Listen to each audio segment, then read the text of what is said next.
Hello friends. स्वागत है आपका आपके अपने यूट्यूब चैनल पर। दोस्तों, जैसे कि मैंने शॉर्ट वीडियो बना के आपको बताया था कि कुछ अपने मेरे सब्सक्राइबर का क्वेश्चन थे।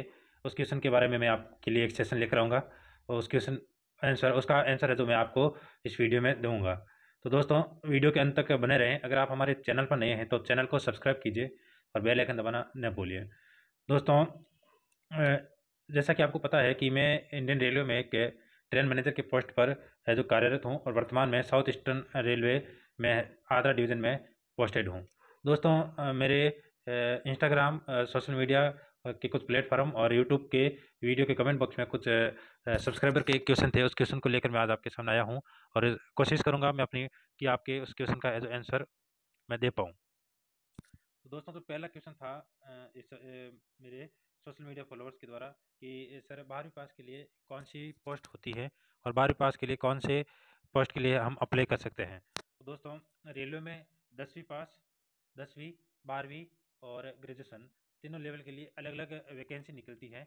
जिसमें 10वीं पास के लिए आपको ग्रुप डी की वैकेंसी देखने को मिलती है, ग्रुप डी पोस्ट देखने को मिलता है। वहीं आपको 12वीं पास के लिए भी और ग्रेजुएशन के लिए भी अलग अलग वैकेंसी देखने को मिलती है। तो दोस्तों, जैसे कि उसने पूछा है कि 12वीं पास के लिए सर हम कौन सी पोस्ट के लिए अप्लाई कर सकते हैं। तो दोस्तों, 12वीं पास के लिए अगर आप 12वीं में आपका पीसीएम है तो आप टेक्नीशियन में अप्लाई कर सकते हैं। अगर आपने 10वीं के बाद 12वीं के रूप में अगर आपने आईटी कर रखी है या 12वीं के साथ आईटी कर रखी है तो आप टेक्नीशियन के लिए अप्लाई कर सकते हैं और उसके साथ ही आप एएलपी के लिए भी अप्लाई कर सकते हैं। और ग्रुप डी तो अप्लाई कर ही सकते हैं क्योंकि ग्रुप डी का वैकेंसी भी है जो आप 10वीं पास लेवल का आता है। उसके बाद बात करते हैं दोस्तों एनटीपीसी के लिए। तो एनटीपीसी के लिए जो दोस्तों 12वीं पास की जो वैकेंसी आती है वो उसमें आपका कॉमर्शियल कम टिकट क्लर्क होता है, जूनियर टाइपिस्ट होता है और आपको टीसी की पोस्ट देखने को मिलती है। और भी कई पोस्ट है जो आपको 12वीं पास लेवल की एनटीपीसी में देखने को मिलती है। तो इसके लिए भी आप अप्लाई कर सकते हैं। साथ ही आप 12वीं पास है तो आप आरपीएफ कांस्टेबल के लिए भी अप्लाई कर सकते हैं क्योंकि उसके लिए भी आपको क्वालिफिकेशन आप एलिजिबल हो 12वीं पास वाले भी, क्योंकि उसके लिए 10वीं पास है जो आपकी 10वीं पास के लिए 10वीं पास है जो क्वालिफिकेशन होती है। तो ये दोस्तों उस क्वेश्चन का आंसर है कि 12वीं पास के लिए कौन सी पोस्ट आती हैं। तो रेलवे में 12वीं पास के लिए बहुत सी वैकेंसी निकलती है, एनटीपीसी और नॉन टेक्निकल टेक्निकल दोनों के लिए ये जो 12वीं पास के लिए वैकेंसी भी निकलती है। दूसरा है कि ट्रेन में जॉब के लिए, ट्रेन मैनेजर में जॉब के लिए आपने क्या किया था। दोस्तों, ट्रेन मैनेजर के लिए अलग से कोई तैयारी नहीं होती है। इसके लिए आपको एनटीपीसी का एग्ज़ाम देना होता है और एनटीपीसी जो है वैकेंसी 2019 में निकली थी, उसी का फॉर्म मैंने फिलअप किया था और CBT first, CBT two, medical ये क्वालिफाई किया था मैंने। और उसके बाद है जो ट्रेन मैनेजर पोस्ट के लिए मेरा चयन हुआ था। वैसे इसके में अलग अलग पोस्ट भी थी लेकिन मेरा सिलेक्शन है जो ट्रेन मैनेजर के रूप में हुआ है। तो दोस्तों, इसमें ज़रूरी नहीं है कि आपको ट्रेन मैनेजर के लिए तैयारी करनी है, आपको रेलवे की तैयारी करनी है, उसमें आपको सभी पोस्टों में आपका शामिल किया जाएगा। इसके लिए कोई अलग से स्पेशल तैयारी नहीं होती है। तीसरा क्वेश्चन पूछा था कि सर जो एनटीपीसी एग्ज़ाम है वो एग्ज़ाम कैसे होता है और उसके लिए हमें आप गाइड कीजिए दोस्तों। तो दोस्तों, एनटीपीसी एग्ज़ाम है जो आपको 2 चरणों में करवाया जाता है। पहले आपको सीबीटी फर्स्ट होता है जो आपका लेवल 2, लेवल 3, लेवल 4, लेवल 5 और लेवल 6 सभी के लिए जो सीबीटी फर्स्ट होता है वो कॉमन एग्ज़ाम होता है। उसमें आपको 100 क्वेश्चन दिए जाते हैं और 90 मिनट का समय दिया जाता है। 100 क्वेश्चन में 90 मिनट का समय दिया जाता है, उसको आपको सॉल्यूशन करना होता है। तो सीबीटी फर्स्ट दोस्तों सभी के लिए कॉमन होता है।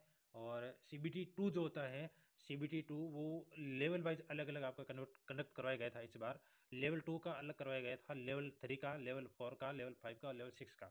इनका दोस्तों है जो सीबीटी टू अलग करवाया गया था। तो इसके लिए दोस्तों आपको ये करना है कि आपको मैथ्स, रीजनिंग और जीए, जिसमें आपको करंट अफेयर्स भी पूछा जाता है, स्टैटिस्टिक्स, जीके भी पूछा जाता है, इसको आपको कवर अप करना है।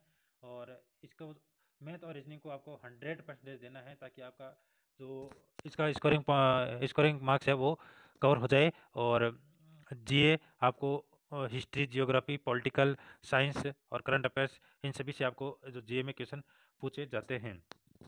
उसके साथ ही दोस्तों आपको मैथ के लिए अर्थमेटिक और एडवांस दोनों में से क्वेश्चन आएंगे। और साथ ही रीजनिंग की बात करें तो रीजनिंग में भी आपको जो है लेवल के क्वेश्चन पूछे जाते हैं। तो अगर आप अपना मैथ और रीजनिंग में 100% दे देंगे तो आपका जो सिलेक्शन है वो श्योर है। अगला दोस्तों एक क्वेश्चन पूछा गया था कि सर आपका शेड्यूल क्या था, आपने कैसे तैयारी की थी। तो दोस्तों देखो, शेड्यूल तो अपना खुद का जितना बना पाओगे उतना बेटर होगा, क्योंकि दूसरा का शेड्यूल को फॉलो करना थोड़ा पॉसिबल नहीं हो पाता है। तो मेरा शेड्यूल वैसे यूँ था कि दोस्तों, मैं सिर्फ जॉब की तैयारी नहीं करता था, मैं अपने साथ मेरा खुद का काम भी था, मेरी शॉप थी उसको भी चलाता था। मेरा शेड्यूल कोई फिक्स नहीं था कि मैं आज इतना पढ़ लूँगा, कल इतना पढ़ूँगा, रात में इतना, सुबह इतना, ये कोई फिक्स नहीं था। मुझे जब भी टाइम मिलता था मैं थोड़ा-थोड़ा पढ़ता था। और मैथ्स और रीजनिंग को मैं जब भी कोई मेरे सामने क्वेश्चन आते थे उसको मैं सॉल्यूशन करता था, मॉक टेस्ट देता रहता था। और जीए के लिए जो है बुक्स में थोड़ी बहुत बुक्स और ऑनलाइन पढ़ता था, जब भी टाइम मिलता था मोबाइल से ही पढ़ता था, यूट्यूब से। तो मेरा कोई शेड्यूल फिक्स नहीं था, जबकि आप अपना शेड्यूल फिक्स बनाओ कि 2 घंटा आपको मैथ्स थ्योरी में देना है, 2 घंटा आपको रीजनिंग थ्योरी में देना है, और उसके साथ ही 1-1 घंटा जो आपको एमसीक्यू भी करना है उससे टॉपिक से रिलेटेड। जैसे आपको 1% का टॉपिक कर लिया है 1 दिन में, और उससे परसेंटेज से संबंधित आपको जो एमसीक्यू भी करना है। तो ये अपना शेड्यूल बनाओगे तो आप मैथ्स है जो स्ट्रॉन्ग कर पाओगे, और जितना क्वेश्चन करोगे मैथ्स में, उतनी ही मैथ्स आपकी स्ट्रॉन्ग होगी, और जितनी मैथ्स आपकी स्ट्रॉन्ग होगी, उतने ही आप ज़्यादा क्वेश्चन है जो अटेम्प्ट कर पाओगे, और जितना क्वेश्चन आप अटेम्प्ट कर पाओगे उतना ही आपको टाइम मिलेगा जीए और रीजनिंग के लिए। तो यही है दोस्तों कि आप अपना प्रैक्टिस करते जाइए, प्रैक्टिस के साथ ही आपका स्कोरिंग बढ़ता जाएगा, और मॉक टेस्ट के बगैर आप कुछ नहीं कर पाओगे। इसलिए आप मॉक टेस्ट जहाँ से भी मिले, ऑनलाइन ऑफलाइन, आप मॉक टेस्ट देते रहिए। अंत में एक पूछा गया कि ट्रेन मैनेजर के लिए कौन सी बुक्स पढ़ें। मैंने दोस्तों पहले भी बताया था कि ट्रेन मैनेजर के लिए कोई अलग से बुक्स नहीं आती हैं। रेलवे के लिए आप सभी बुक्स को पढ़ सकते हैं, और अलग अलग बुक्स को पढ़ना बेटर रहेगा, जब गाइड के अलावा एक गाइड पढ़ो, इससे अच्छा आप हिस्ट्री के लिए अलग पढ़ो, पॉलिटिकल इसके लिए, और डेली का करंट अफेयर्स और हिस्ट्रिक जी के से आप अपडेट रहें। तो उसके बाद भी मैं आपको दोस्तों कुछ क्वेश्चन, आपको कुछ बुक्स का नाम आपको बता देता हूँ दोस्तों। एक रुक्मणी की बुक आती है, रुक्मणी की। तो अगर आप रुक्मणी की बुक्स लेते हैं तो उसमें आपको प्रीवियस ईयर के क्वेश्चन भी देखने को मिलेगी। रुक्मणी हो गया, प्लेटफॉर्म हो गया, इस दोनों में आपको एमसीक्यू देखने को मिलेंगे। जो प्रीवियस ईयर जो पेपर आया था उस पेपर का सॉल्यूशन देखने को मिलेगा।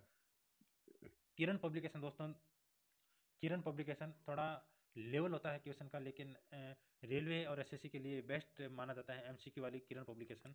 इसको आप कवर कर सकते हैं मैथ्स और रीजनिंग दोनों के लिए भी।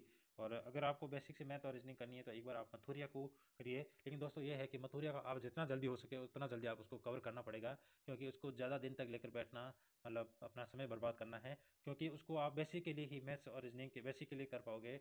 उसमें एमसीक्यू दे रखते हैं लेकिन एमसीक्यू थोड़ा लेवल कम है उसका, इसलिए आप किरण पब्लिकेशन एमसीक्यू के लिए प्रिपेयर करो। और दोस्तों इसके अलावा भी आप जो रेलवे की महत्वपूर्ण बुक्स जो मानी जाती हैं स्पीडी, उसका भी आप उपयोग कर सकते हैं, उसको भी आप यूज़ कर सकते हैं। लेकिन उसका यूज़ करना थोड़ा मेरे ख्याल से ठीक नहीं रहेगा, क्योंकि उसमें जो पर्सन दे रखे हैं वो पर्सन पुराने हैं, और मतलब थोड़ा लेवल का नहीं दे रखा है।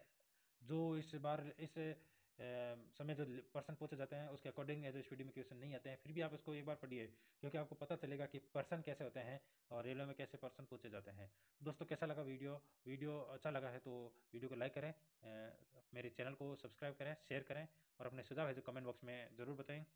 और अगला वीडियो आपके लिए कौन सा लेकर आना है इसके बारे में भी आप बताना न भूलें। Thanks for watching this video.